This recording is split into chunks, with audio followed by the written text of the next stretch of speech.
একসময় ভারতের আর্থিক জগতের অন্যতম গুরুত্বপূর্ণ কেন্দ্র ছিল এই কলকাতা। ব্রিটিশ আমলে দেশের বাণিজ্যিক রাজধানী হিসেবে পরিচিত এই শহরেই গড়ে উঠেছিল দেশের অন্যতম প্রাচীন শেয়ার বাজার কলকাতা স্টক এক্সচেঞ্জ।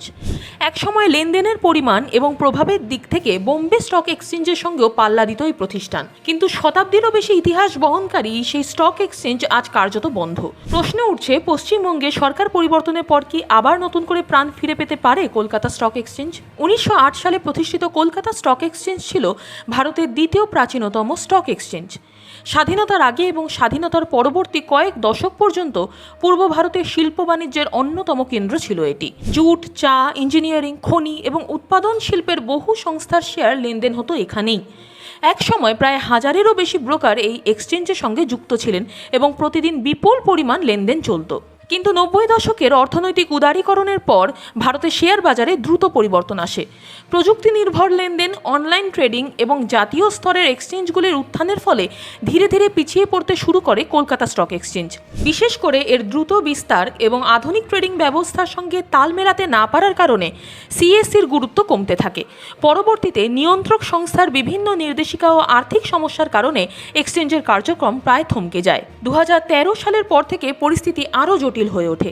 ধীরে ধীরে নিয়মিত লেনদেন বন্ধ হয়ে যায় এবং কার্যত ইতিহাসের পাতায় স্থান নেয় এক সময়কার এই আর্থিক প্রতিষ্ঠান। কলকাতার বহু ব্যবসায়ী ও অর্থনীতিবিদের মতে এর ফলে পূর্ব ভারতের আর্থিক পরিকাঠামো একটি বড় ধাক্কা খেয়েছে। 2021 সালের বিধানসভা নির্বাচনের আগে কেন্দ্রীয় স্বরাষ্ট্রমন্ত্রী কলকাতা স্টক এক্সচেঞ্জকে পুনর্জীবিত করার সম্ভাবনার কথা বলেছিলেন। তার বক্তব্য ছিল, সঠিক পরিকল্পনা ও কেন্দ্র রাজ্যের সমন্বয় এই ঐতিহ্যবাহী প্রতিষ্ঠানকে নতুন রূপে ফিরিয়ে আনা সম্ভব। সেই সময় বিষয়টি নিয়ে ব্যাপক আলোচনা শুরু হলেও পরবর্তী কয়েক বছরে উল্লেখযোগ্য কোনো অগ্রগতি দেখা যায়নি। এখন রাজনৈতিক পরিস্থিতি বদলেছে। পশ্চিমবঙ্গে বিজেপি নেতৃত্বাধীন সরকার ক্ষমতায় আসার পর ফের নতুন করে প্রশ্ন উঠছে, কলকাতা স্টক এক্সচেঞ্জকে কি আবার সচল করার চেষ্টা হবে? অর্থনৈতিক বিশেষজ্ঞদের একাংশ মনে করেন, আগের মতো পূর্ণাঙ্গ স্টক এক্সচেঞ্জ হিসেবে ফিরে আসা কঠিন হলেও এটিকে আঞ্চলিক আর্থিক পরিষেবা কেন্দ্র, স্টার্টআপ ফান্ডিং হাব, ক্ষুদ্র ও মাঝারি শিল্পে তালিকাভুক্তিকরণ কেন্দ্র অথবা ফিনটেক ইনোভেশন প্ল্যাটফর্ম হিসেবে গড়ে তোলা যেতে পারে।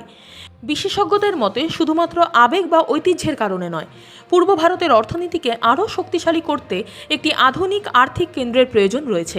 কলকাতা স্টক এক্সচেঞ্জের ঐতিহাসিক ভবন, পরিকাঠামো এবং ব্র্যান্ড মূল্য এখনও যথেষ্ট গুরুত্বপূর্ণ। সঠিক বিনিয়োগ, প্রযুক্তিগত আধুনিকরণ এবং নীতিগত সহায়তা পেলে প্রতিষ্ঠানটি নতুন ভূমিকা নিয়ে ফিরে আসতে পারে। তবে বাস্তবতা হলো, আজকের দিনে ভারতের শেয়ার বাজারের বড় অংশ নিয়ন্ত্রণ করে এনএসসি এবং বিএসসি। ফলে সিএসসিকে আগের অবস্থানে ফিরিয়ে আনা সহজ হবে না। তবুও বহু অর্থনীতিবিদ মনে করেন, পূর্ব ভারতের আর্থিক উন্নয়নের স্বার্থে কলকাতা স্টক এক্সচেঞ্জকে নতুনভাবে ব্যবহার করার সুযোগ এখনও রয়েছে। একসময় যে প্রতিষ্ঠান কলকাতার অর্থনৈতিক গৌরবের প্রতীক ছিল, তার ভবিষ্যৎ এখন অনেকটাই নির্ভর করছে রাজনৈতিক সদিচ্ছা, আর্থিক পরিকল্পনা এবং প্রযুক্তিগত পুনর্গঠনের উপর। ফলে আগামী দিনে শুভেন্দু সরকারের অর্থনৈতিক নীতিতে কলকাতা স্টক এক্সচেঞ্জ কতটা গুরুত্ব পায় সেদিকেই নজর থাকবে শিল্পমহল ও বিনিয়োগকারীদের। দেখতে থাকুন।